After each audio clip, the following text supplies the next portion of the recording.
Today's a very exciting day in Nassau County history. Today marks a historic public-private partnership in Nassau County's history, as I announce the construction of a 100% privately financed Coliseum that will share revenue with the county at zero expense to the taxpayer.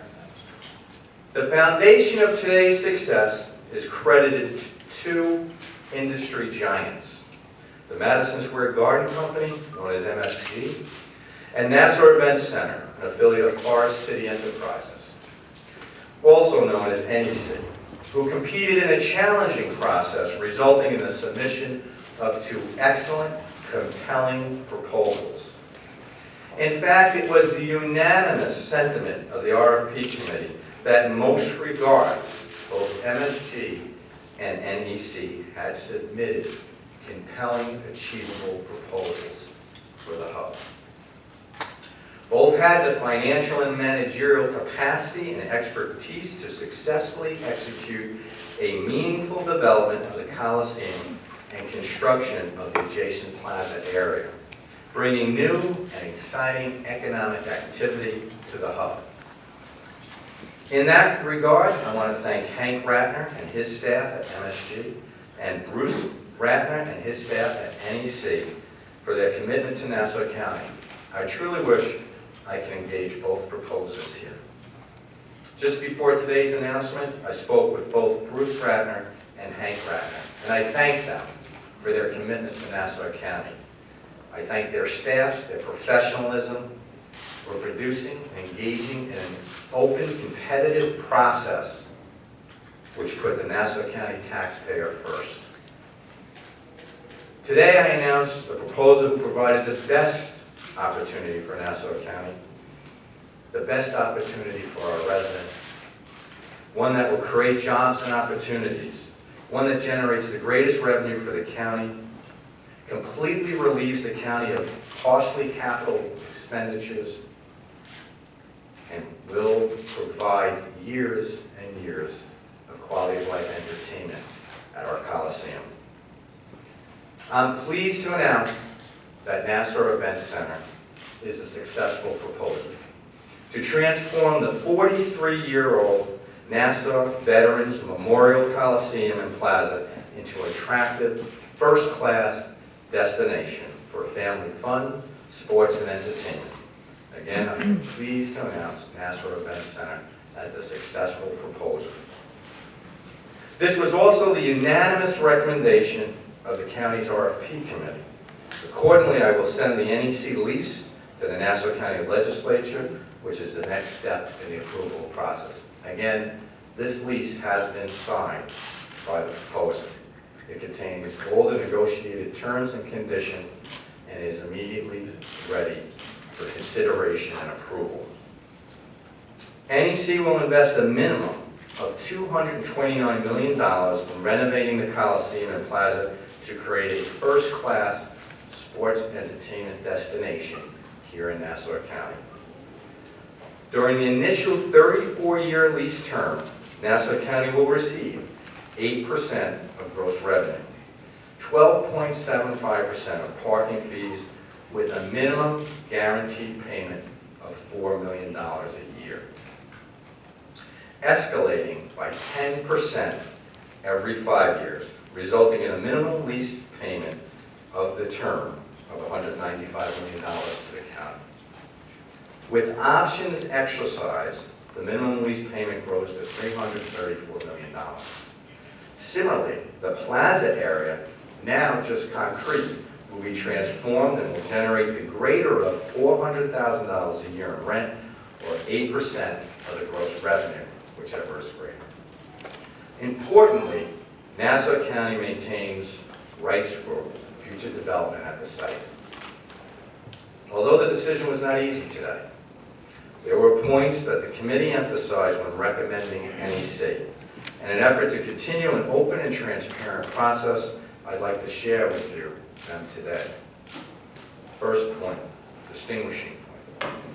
NEC has agreed to accept all costs and responsibility for operating, ensuring, maintaining, and providing utilities for the Coliseum beginning on August 1st, 2015, which is when the current lease expires. This was viewed as providing a direct financial benefit to the county by eliminating millions of dollars in annual expenditures, which the county now pays for utilities, parking lot repairs, and capital expenditures. Utilities alone cost Nassau County over $2 million last year. The taxpayers will no longer be responsible for that bill. This will relieve the county from shouldering these expenses during the period when the developer will be seeking approvals, designing the various improvements, constructing the new Coliseum, and operating the Coliseum and Plaza. 2, the NEC proposal includes the payment of rent during the pre-construction approval period and the actual construction period, which commences on August 1st, 2015, again when the lease ends. It is estimated that this will yield a positive cash flow to the county in the first 2 years of over $2 million, and that's 2 years, that's the approval process and construction process. It will provide the county $2 million in revenue while shedding millions of dollars in expenses, which I just mentioned.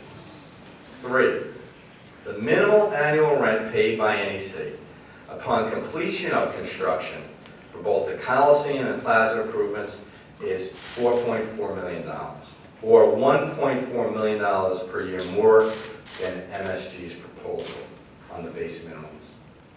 In addition, the minimum rent under the NEC proposal escalates at a rate of 10% every 5 years versus the MSG proposal, which offered an escalation of 5% every 5 years. So 10% every 5 years versus the 5% every 5 years. Rent under the NEC proposal is calculated based on 8% of gross revenues yielded by both the Coliseum and the Plaza improvements, 12.75% of parking revenue. This was viewed as the most beneficial to the county rather than the MSG proposal, which is based solely on adding an additional $1.50 per ticket sold. So that proposal was based on collecting $1.50 per ticket. Under each proposal, there is a credit against minimum annual rent equal to the amount of the ticket tax paid to the county.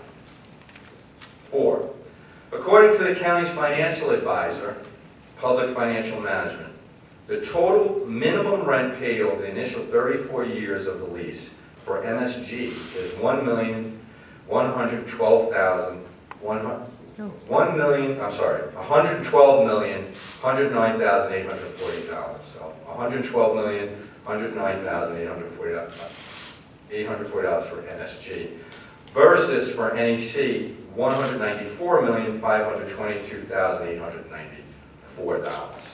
So basically $112 million versus $195 million. This was regarded by the committee as providing a significant factor for selection of NEC over MSG. 5, under the NEC proposal, the county retains control over any future development at the Coliseum site, and obviously there is projected that there will be excess land upon the completion of the engineering period, which we will then seek further development. In conclusion, the committee viewed NEC's willingness to accept at Islanders MSG lease expiration immediate financial and managerial responsibility for the Coliseum at its sole expense, shedding the taxpayers of all that expense, to pay rent to the county before and during construction, and to pay immeasurably higher annual minimum rent with higher escalations as primary characteristics that contributed to distinguishing NEC's commitment and confidence from the proposal submitted by MSG. Tomorrow, I will join with NEC at the Coliseum at 11 a.m., and you are all invited, where we will share further details as well as exciting programming that will come to our Coliseum. This is an historic public-private partnership that clearly benefits our taxpayers and will provide decades of quality of life enjoyment at our economic center, known as the Hub. With that, Any questions? Robert? Did the decision come down exclusively to finances and money, or did it also play a role in programming, the aesthetics, all the other ancillary benefits, or is it just a question of finances? programming, financing, a ability to finance, marketing, past performance, all were strong determinative factors. However, the committee essentially rated them net in those areas. Two industry giants, both with the ability to finance, to create a successful project, to bring exciting quality of life shows and entertainment. The committee basically thought both could succeed and benefit Nassau County. At that point, it turned to the economic benefit to the county, which I explained and gave you some of those, some of those determinative factors. But they spent an extraordinary amount of time on, again, marketing, financial wherewithal, ability to finance, and all of those factors that would be common with selecting a sports entertainment developer. Mr. Mangano, is it an indoor, outdoor theater, and specifically families, concerts, still sports there? Correct. Sports, family, concerts. We're going to have further announcement on the activities tomorrow, which I hope you'll tune into. But the answer is yes. It's much more than the existing Coliseum.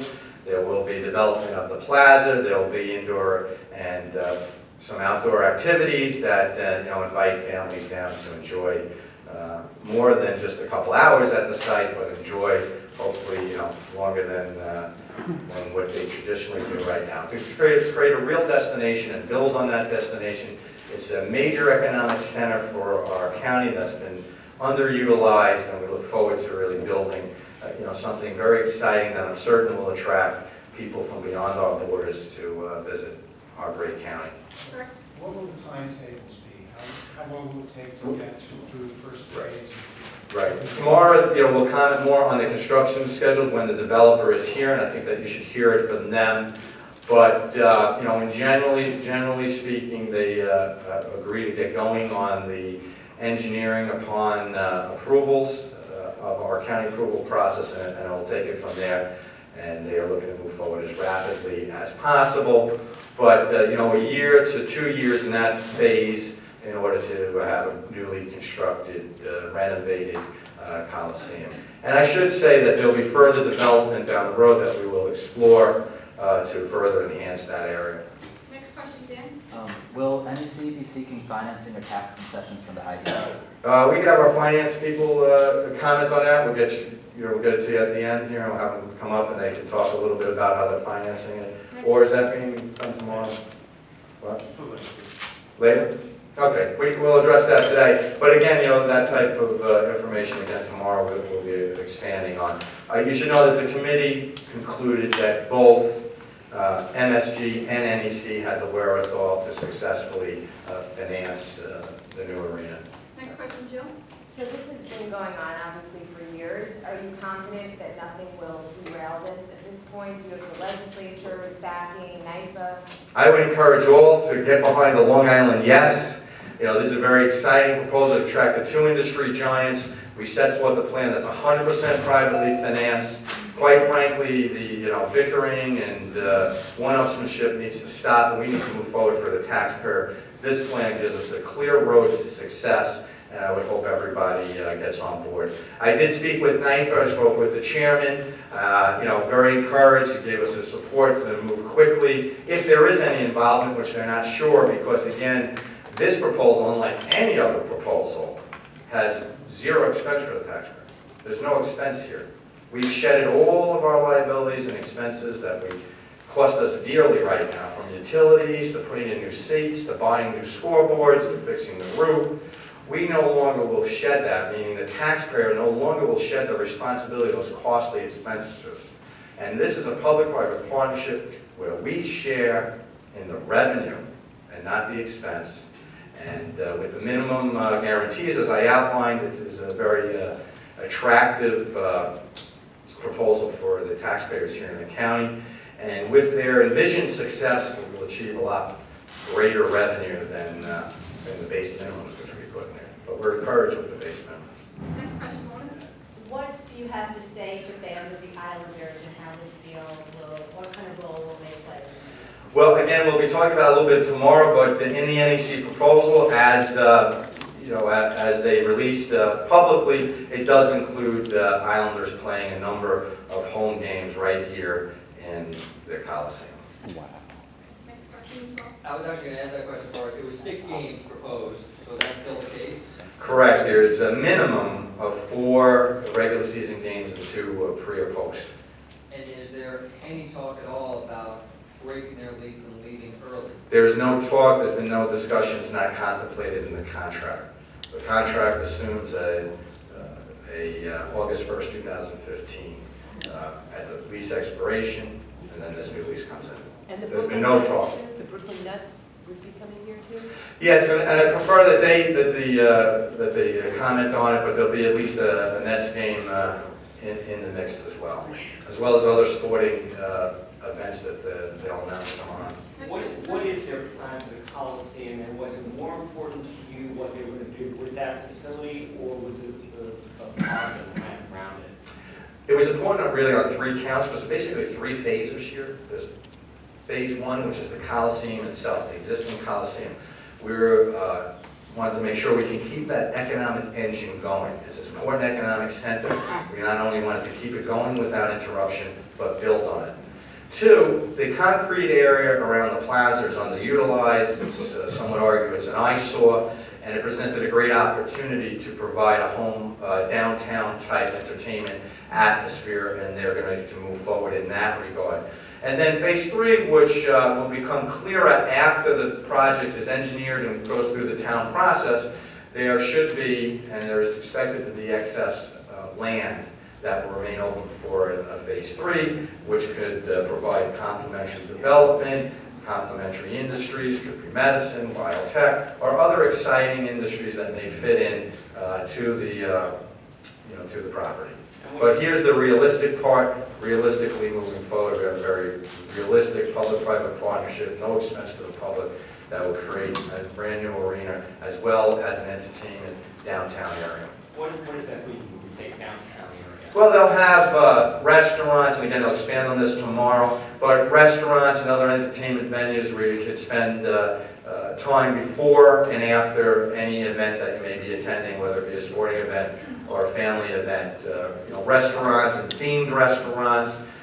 Much of what you would see if you go to when you vacation and you go to other areas and you see that there are many opportunities to recreate and spend some time in a particular area. That's exactly what we're going to do here. John Collier. Again, more information on that though tomorrow, I'll announce. The master developer for the Nassau site came out publicly supporting the MSG proposal. Have you alerted them that you're going with NEC, and what was their response? We have not, this is our public announcement. I have not alerted anyone other than 10 minutes before walking out here, I spoke with Bruce Ratner and Hank Ratner. We've not spoken to, Do you have any because that's our process.